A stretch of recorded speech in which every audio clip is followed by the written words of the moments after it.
وقصة استكبار إبليس عن أوامر الله تبارك وتعالى. ولذلك نقف مع أول عظة وأول عبرة، وهي عبرة التكبر وعبرة الأنا، موعظة الأنا والتضخيم، تضخيم الذات.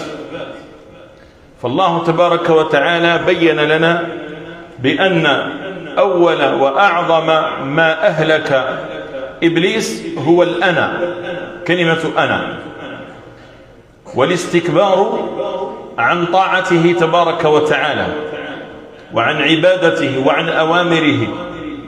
ولذلك لما خلق الله عز وجل هذا المخلوق العجيب الدقيق العظيم الذي جعل الله عز وجل العبرة في خلقه والعظة في إبداعه وإنشائه، فقال: وفي الأرض آيات للموقنين وفي أنفسكم أفلا تبصرون.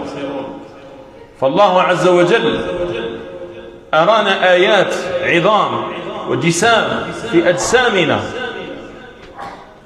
وفي دقة خلقنا. وبعد ذلك الله تبارك وتعالى أمر الخلق في الملكوت الأعلى، أمرهم بالسجود لآدم سجود تكريمة، لا سجود عبادة، نتفق. أمرنا أو أمر الملائكة والجن وإبليس الذي كان في حضرة الملائكة يطيع الله تبارك وتعالى، فأمر الله عز وجل هؤلاء الخلق الطائعين العابدين القانتين، أمرهم بالسجود لسيدنا آدم سجود تكريم وسجود طاعة لرب العالمين، ليس عبادة، ليس عبادة لآدم عليه الصلاة والسلام. فاستكبر إبليس، سجدت الملائكة والجن واستكبر إبليس وقال: أنا خير منه، خلقتني من نار وخلقته من طين.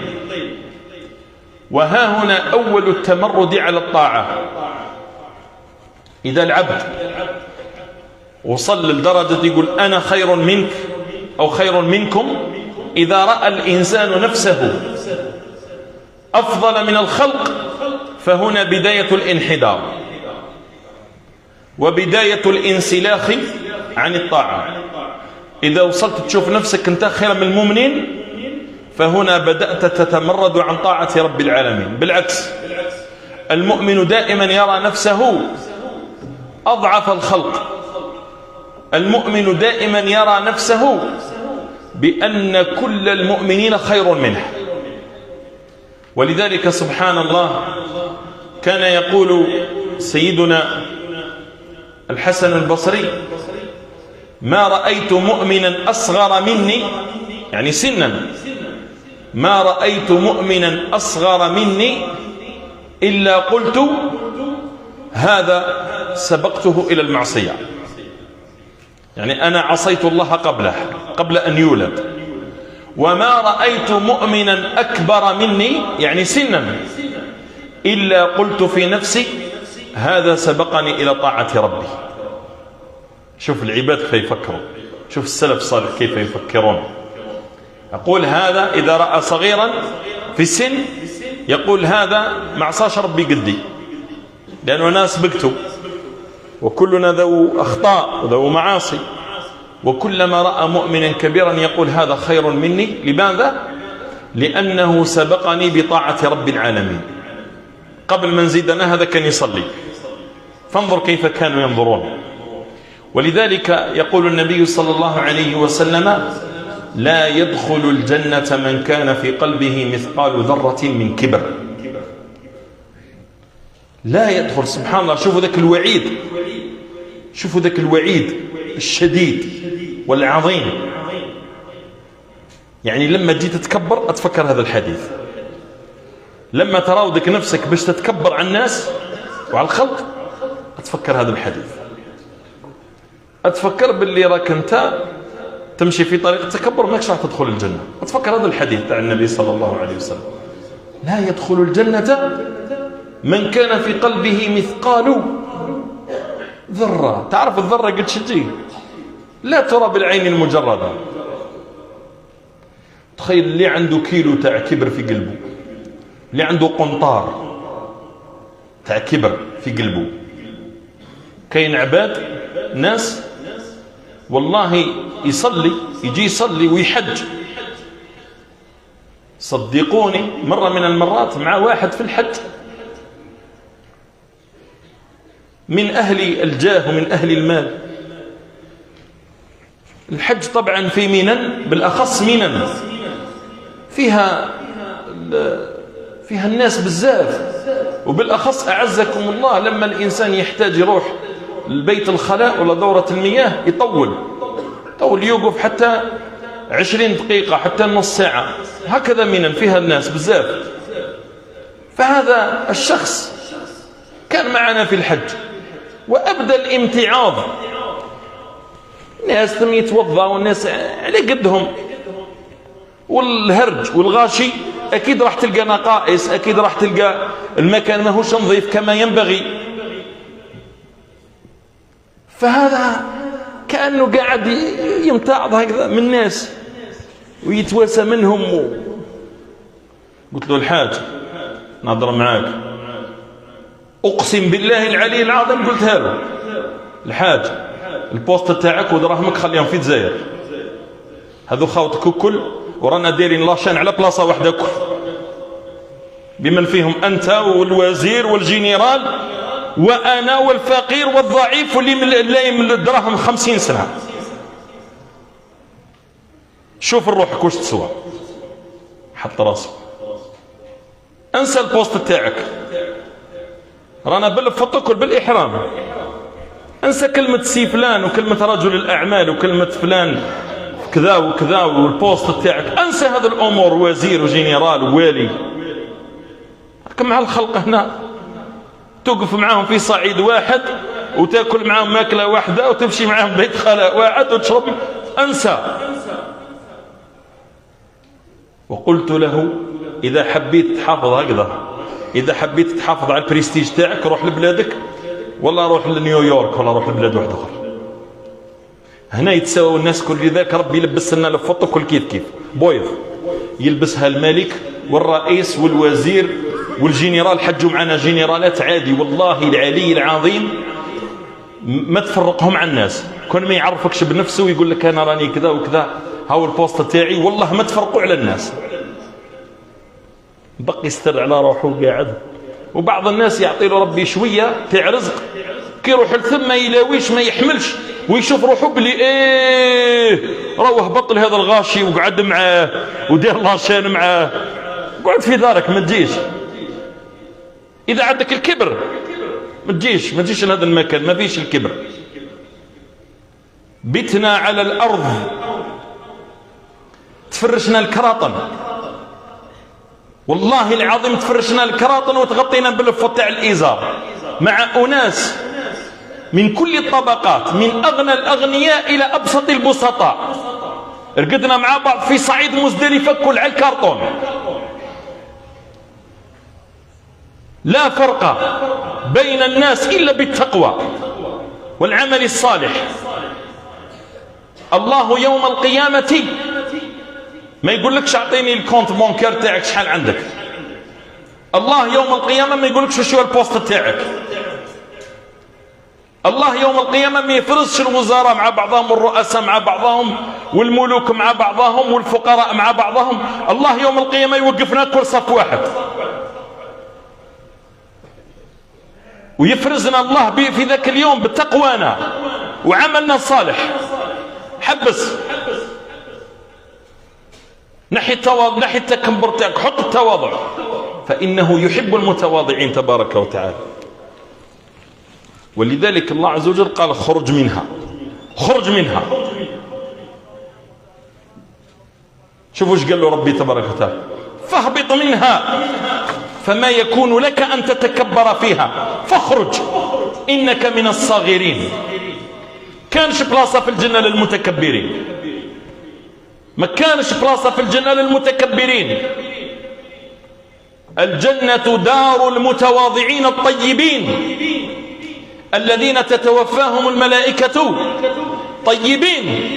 سيد الخلق صلى الله عليه وسلم واقف مع الصحابة الكبار، الصف الأول تاع الصحابة، عمر وأبو بكر الصديق وعبد الرحمن بن عوف وفلان وفلان، وتجيه طفلة صغيرة، طفلة بنت صغيرة تجيه تقول لي يا رسول الله راني حباتك تروح معايا للسوق تشري لي الحلوى. سيد الخلق بأبي هو وأمي صلى الله عليه وسلم، يا رسول الله امشي معايا تشري لي، نحتاجك. فتأخذ بيده، هات يدك، وتذهب به، ويبقى الصحابة ينتظرون.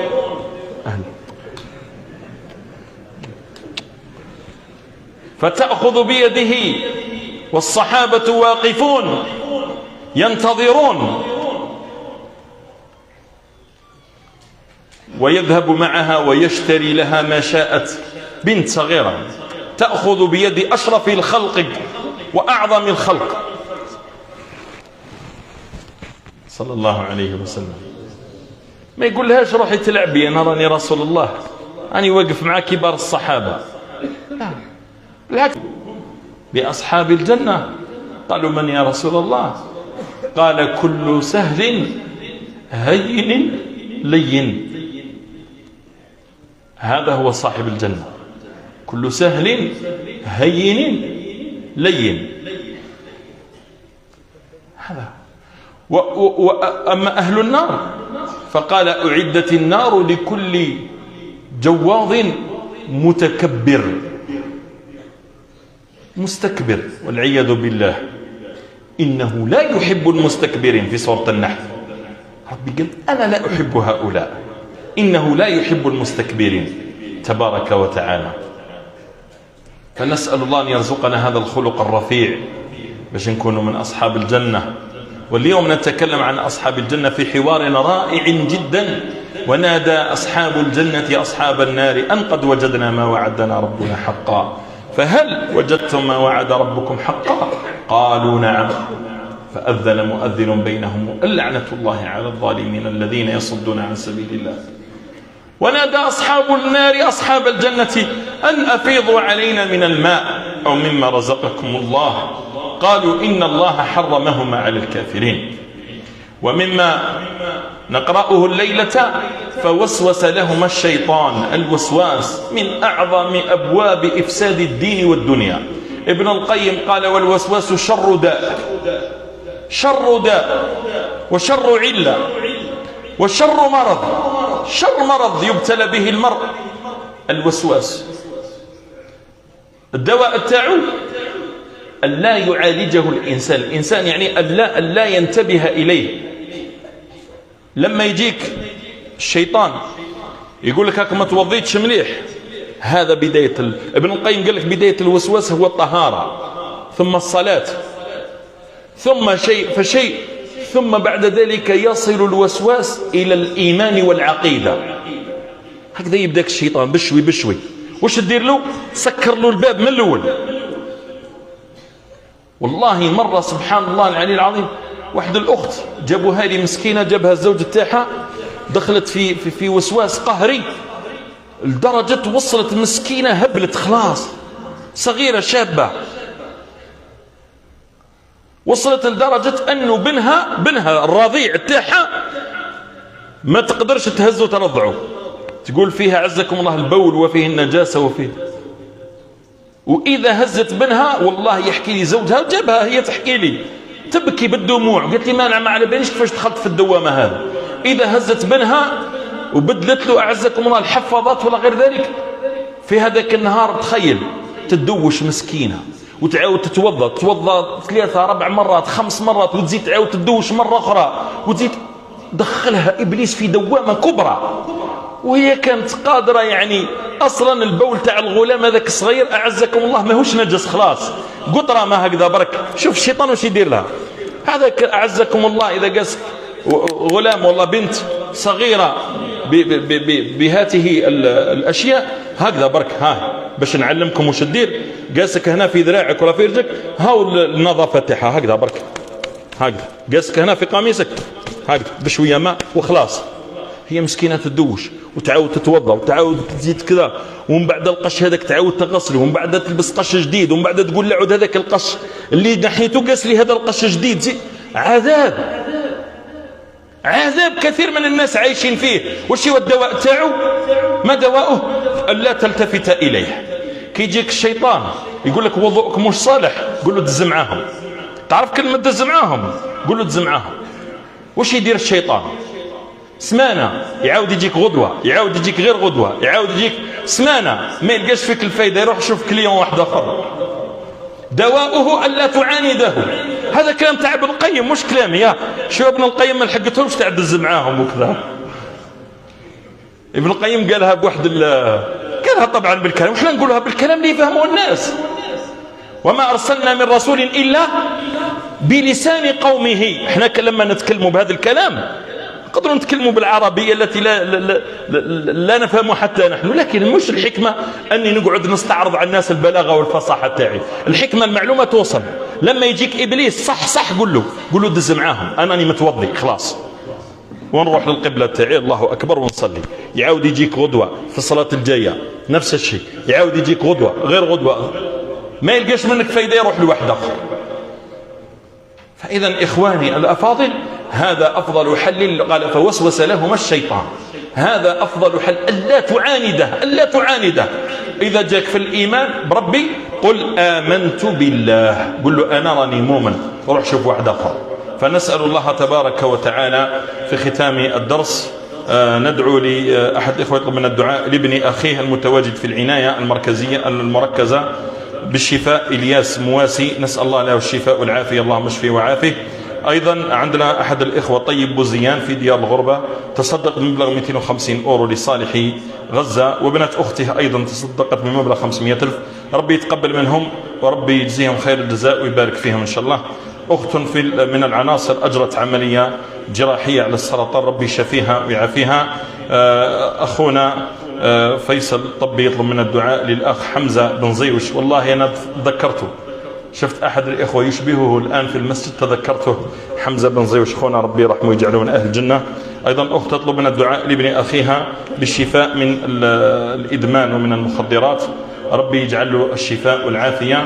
وندعو لخوتنا الشرطة اللي راهم ينظموا معنا في المرور يوميا، ربي يحفظ لهم أولادهم ويحفظ لهم أهاليهم ويجعل هذا العمل في ميزان حسناتهم. هذا الدعاء قالت لي عليه الوالدة تاعي، قالت لي البارح، قالت لي أو قبل أمس، قالت لي وليد ادعي الله بوليس هذوك اللي واقفين عند المسجد. والله وحدها هي ذكرتهم، فنسأل أن يحفظهم وأن يجزيهم خير الجزاء عنا. والسلام عليكم ورحمة الله وبركاته.